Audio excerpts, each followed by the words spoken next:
আসসালামু আলাইকুম ওয়া রাহমাতুল্লাহি ওয়া বারাকাতুহু। ইন্নাল হামদালিল্লাহ ওয়াসসালাতু ওয়াসসালামু আলা রাসূলিল্লাহ ওয়া আলা আলিহি ওয়া সাহবিহি ওয়া মান ওয়ালা, আম্মা বা'দ। প্রিয় দর্শক, কাছে কিংবা দূরে, দেশ কিংবা প্রবাসী যে যেখান থেকে দেখছেন, সকলকে আন্তরিক শুভেচ্ছা ও অভিনন্দন জানাচ্ছি।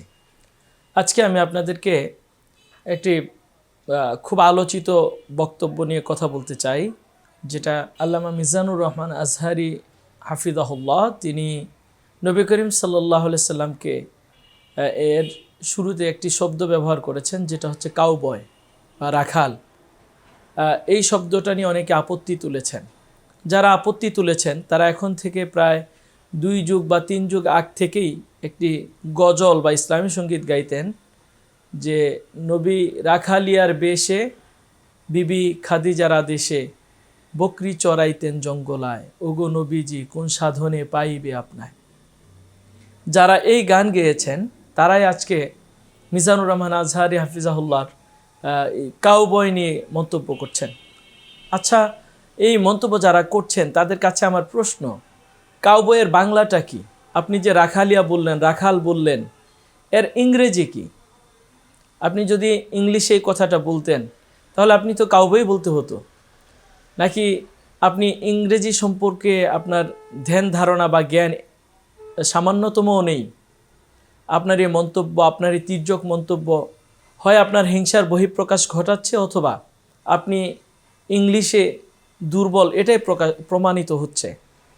আর যদি ধরেই নেই আপনি ইংলিশ বুঝেন, তাহলে ধরে নিতে হবে আপনার ভিতরে হিংসার চাষ করে বেড়াচ্ছেন, যে কারণে মিজানুর রহমান আজহারির জনপ্রিয়তা বা তার জ্ঞানগর্ভ বক্তব্য আপনি নিতে কষ্ট হচ্ছে আপনাদের।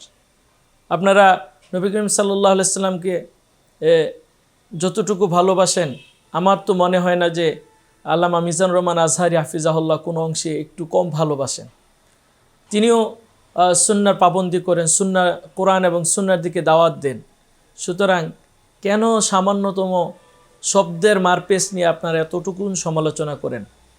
অন্তর্দ্বন্দ্বে জ্বলার চেয়ে একজন মানুষের ভালো দিকগুলো তুলে ধরাই হচ্ছে মুমিন হিসেবে, ইমানদার হিসেবে আমাদের কাজ। আসুন আমরা হিংসা বিভেদ ভুলি। আর যদি মনে করেন আপনি সমালোচনা করবেন, তাহলে বুঝতে হবে আসলে ওনার শব্দচয়ন না, বরং আপনি ওনার জেলাসিতে ভুগছেন, যে যাকে দেখতে নারী তার চলন বাঁকা। মিজানুর রহমান আজহারি প্রতি মানুষের ভালোবাসা নিঃসন্দেহে এটা আল্লাহ তাআলার পক্ষ থেকে তৈরি। তার প্রতি ভালোবাসা, কোরআনের প্রতি ভালোবাসা থেকেই মানুষ তাকে ভালোবাসেন। সুতরাং কাউকে নিয়ে তির্যক মন্তব্য করার আগে আমি আমার জ্ঞানের পরিধি, আমি আমার আমল নিয়ে চিন্তা করা আমাদের উচিত। আল্লাহ তাআলা আমাদের সবাইকে একসাথে এক হয়ে, নেক হয়ে আগামীতে প্রিয় মাতৃভূমি বাংলাদেশকে ইসলামের মাতৃভূমিতে, ইসলামের সুশীতল ছায়াতলে মানুষকে আহ্বান জানিয়ে পুরো বাংলাদেশকে একটি ইসলামী বাংলাদেশ গঠন করার লক্ষ্যে সবাই ঐক্যবদ্ধ প্ল্যাটফর্মে কাজ করে। আল্লাহ তাআলা আমাদেরকে কবুল করুন।